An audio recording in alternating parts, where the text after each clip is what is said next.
Oke,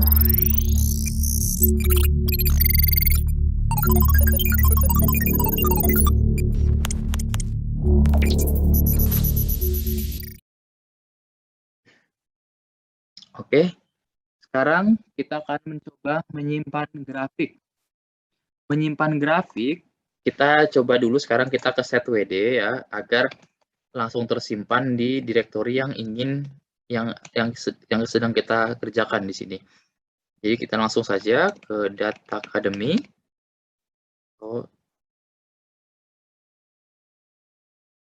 Oke, sekarang sudah di Data Academy. Selanjutnya kita coba ggSave. Oke, kita ggSave pakai PNG. Ini kita enter biar oke. ggSave plot panjang sepal versus petal ya. Panjang sepal versus petal. PNG plotnya jangan lupa kita menaruhnya tadi di sini SP2 plus facet wrap. Oke, kita mau SP2 dulu deh. Kita SP2 dulu. SP2. Oke, sekarang ini sudah tersimpan. Kita bisa langsung buka cek di Data Academy. Di Data Academy nanti kita sudah lihat di sini ada panjang sepal versus petal. Ini bisa diklik. Kita share screen-nya. Nah, jadi seperti ini. Ya, ini tadi yang belum di facet. Jadi ini akan seperti ini kelihatannya. Dan nanti juga kita bisa lihat nah, kalau mau tadi di facet, kita kan belum membuat mengassign ke objek baru. Ini bisa kita klik lagi, kita copy. Oke.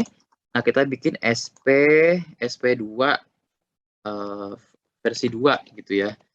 Kita tulis seperti ini. Nah, nanti sama kita ini fatal faceted ya. Coba kita faceted. Kita plotnya SP2 underscore 2 ya sama dengan SP2 underscore 2. Kita nanti lihat di sini sudah ada ya, kita bisa oke, bisa. Tapi langsung diklik ya, panjang sepal versus petal faceted, diklik. Lalu kita kembali ke sini. Ya, sekarang sudah terlihat. Oke. Sudah terlihat ini juga bisa disimpan. Oke. Sekarang kita ada cara lain. Ini sebenarnya terkadang mungkin PNG sudah tebal ya. Kalau JPG itu masih kualitasnya masih terlalu ya tidak sebagus PNG. Tapi kalau bisa PNG saja. Lalu caranya kalau tadi sekarang saya bekerja di direktori Data Academy, di folder Data Academy. Kalau saya mau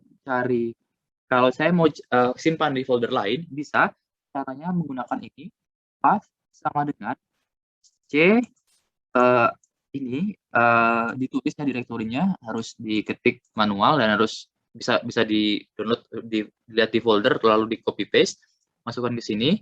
Tapi jangan lupa ini ininya kalau biasanya kalau di copy paste dari my computer itu akan backslash ya, jadi harus diganti ini ya slash. Lalu judulnya judul gambarnya apa, lalu plot ya, plotnya yang mana, dipilih yang tadi yang sudah dibuat. Kalau misalkan tadi belum dibuat seobjek kayak begini, misalkan SP1 plus scale Brewer, ini kita bisa masukkan SP1 misalkan versi 2, ya itu adalah sama dengan ini gitu ya. Jadi kita merujuk nanti ke SP1 V2-nya di sini. Ini yang nanti plot sama dengan untuk tulis di sini. Ya, misalkan terus di sini ditulis ini yang di sini. Ya, seperti itu. Belum di copy. Ctrl C. Ya, ini contohnya ya. Nanti seperti ini. Jadi harus dibuat dulu objeknya. Ya, caranya ya dan di-assign saja. Jadi tinggal tambah-tambahin. Jangan sampai itu belum jadi objek karena akan sulit menyimpannya. Lalu bisa juga kita bisakan pakai PDF ya, bisa dimasukkan di .pdf. Kita bisa ulangi contoh yang terakhir, ini kita jadikan PDF. PDF, ya, ini bisa juga ditambahkan argumennya width and height, ya, panjang kali lebarnya, atau tinggi kali lebar, oke. Unitsnya juga pakai sentimeter. Jadi hasil akhirnya akan seperti itu. Tapi kita coba dengan PDF sekarang. Kalau kita ke enter, nanti di sini ada di bagian bawah ada panjang sepal versus ya. Di sini kita klik, kita show. Nah, ini juga bisa, ya.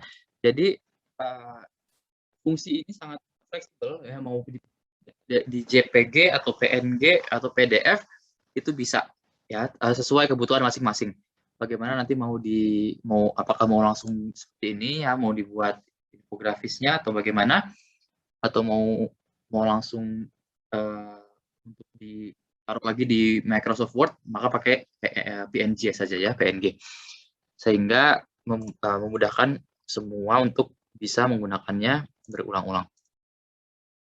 Oke, sekarang tadi ada banyak sekali geom ini. Nah, ini semua adalah basicnya. Semua basicnya ada di sini, mulai dari box plot, plotnya ini, scatter plot, kustomisasi, adding label, scaling the labels, splitting, ya, facets, dan menyimpan grafik.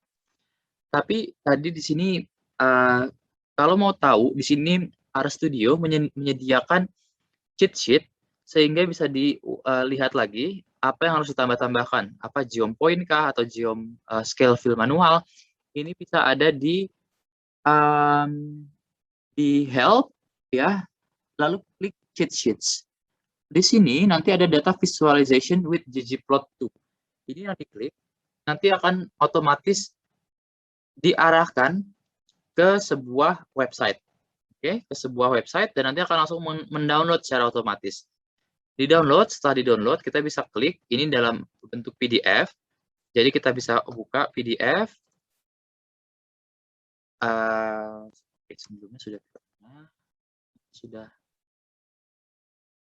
Oke, kita bisa lihat sekarang. Share. Di sini sudah ada, ya, cheat sheet. Bagaimana kita bisa memvisualisasikan dengan bentuk-bentuk lain. Misalkan di sini geom count, ataukah untuk distribusi, ya, di sini juga bisa lihat untuk memvisualisasikan distribusi di geom path, geom polygon. Tadi kita hanya menggunakan geom box plot dan juga geom scatter plot, ya, geom box plot dan geom point, ya, untuk scatter plot. Nah, ini bisa dicoba tadi dari RStudio. Nanti langsung otomatis terunduh di web browser. Setelah ini bisa langsung dilihat. Ya, ini juga untuk pewarnaan, tema, zooming, ya, position adjustment, dan lain sebagainya. Ini tadi face setting. Tadi kita kan sudah melihat bagaimana caranya mengubah sesuatunya itu, data yang kita punya berdasarkan apa, ya, berdasarkan apanya, yaitu seperti ini. Kita tambah facet. Ini dalam grid tadi kita menggunakan facet wrap, ya. Tadi bisa ada wrap, ada grid. Ini yang kita ubah tadi facet grid, ya. Jadi kita bisa bermain-main di sini. Di sini ada scales juga, geombar, manual, apakah continuous, discrete, dan lain sebagainya. Bisa dilihat. Baik, sepertinya itu untuk materi pertemuan atau kelima ini semuanya. Di bagian kelima, mulai dari kumpulan data bawaan, plot, box plot, pie chart, lalu fungsi ggplot, dan bagaimana mengcustomize yang ada di ggplot itu, ya, sehingga kita bisa memvisualisasikannya dengan kebutuhan atau memang sesuai dengan apa yang memang sudah divisualisasikan. Ya, terkadang-kadang harus dipisah, kadang-kadang mau digabung saja, dan bisa mengubah-ubah besar kecilnya huruf day title, text, dan juga legend title itu sendiri. Dan terakhir kita sudah belajar menyimpan grafik. Baik, sekian untuk pertemuan kelima. Sampai jumpa.